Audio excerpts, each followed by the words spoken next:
We continue now with our D-Day coverage, and we welcome in plain dealer, military writer Brian Albrecht. He's co-author of the book Cleveland in World War II. His dad, of 95 years old, fought on Omaha Beach, which is amazing. Did he talk to you much about what happened, what his feelings were through the years? Well, my dad was a paratrooper, actually, 82nd Airborne. So he paratrooped in, he jumped that night in? On D-Day. Wow. And he didn't talk much about the war. When he did, it would be a funny story. He told me about jumping from the plane, coming down at night, and he's coming down, he's looking for a landing place to land. He's coming up on this field, and then he realizes it's his pasture covered with cows.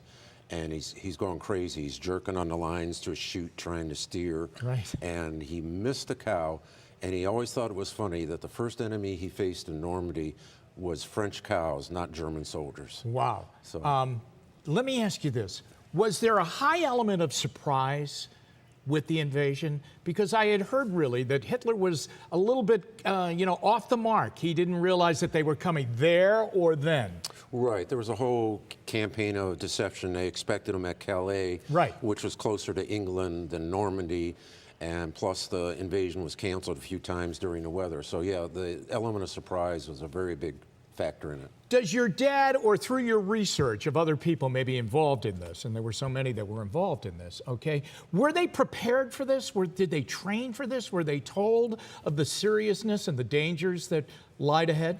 Oh yeah, they had been training in England for months, several months in England and Ireland.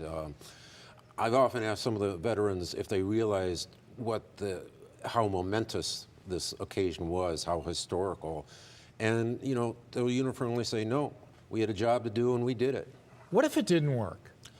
I think, Eisenhower did have two letters prepared. One congratulating the troops on the victory, and another taking full responsibility for the failure of the invasion. When your dad came home and others came home, and thank heavens he came home, right? I mean, because a lot of people didn't come home. How were they welcomed back? Because there's always been, in these new invasions that we do, when people come back home, I mean, from Vietnam, they were not welcomed home the way that people thought they should have. But when these veterans came back home, how were they welcomed back? Oh, it was party time. It was. Ticker tape parades. They had that in Cleveland, too. Just people hit the streets and went crazy.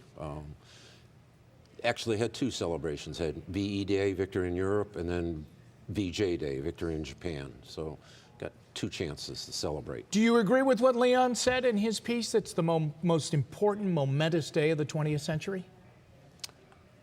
Possibly, yeah. It's because it influenced the future state of Europe and the United States and the world, actually, in terms of defeating Nazi Germany and paving the way for rebuilding Europe and Japan. And Brian, how do people get a copy of your book? I think, around a time like this, a lot of people are just intrigued more and more, and should be, about the history of what this country went through. Cleveland, though, in World War II. How do we get a copy? I think it's available online, Amazon.com, and there are a few local bookstores that still have it. So. Fascinating. Thanks very much for coming in on D-Day, the 75th anniversary of D-Day. Thanks for coming on. Thanks for inviting me. Brian Albrecht, the military writer from the Plain Dealer.